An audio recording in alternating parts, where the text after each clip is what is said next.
अस्सलाम वालेकुम नाज़रीन, मैं हूं कमल इम्तियाज और आप देख रहे हैं टुडे पाकिस्तान न्यूज़। शिदातपुर से खबर शामिल करें और आपको बताएं कि आज पूरे पाकिस्तान के साथ शिदातपुर में भी नामूस रिसालत पर रैली अली चौक से लेकर प्रेस क्लब तक निकाली गई। शिदातपुर से हमारे नुमाइंदे अब्बास रजा मोहम्मद दानी की रिपोर्ट के मुताबिक इस रैली में शिदातपुर ताजिर इत्तेहाद, अंजुमन तालबा इस्लाम, जमात इस्लामी समेत तमाम मुख्तबा फ़िक्र, सियासी व समाजी तंजीमात और कसीर तादाद में आशिकान नामूस रिसालत ने शिरकत की और हुकूमत वक्त की आंखें खोलने और जो शहादतें हुई पंजाब पुलिस ने जिसके कहने पर मुसलमानों को तशद्दुद का निशाना बनाया, इससे हिसाब लेना है। कोई भी रियासत अपने अवाम पर इतना जुल्म नहीं करती। इन्होंने तो नामूस रिसालत के आशिकान पर रोजे की हालत में जुल्म किया है, इनको जवाब देना होगा। और शेख रशीद, क्या तुझे मरना नहीं है?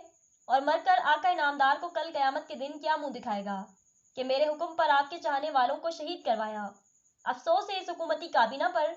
रैली के इख्तिताम पर शोहदा के लिए फातिहा खानी और दर्जात बुलंदी के लिए दुआ की गई।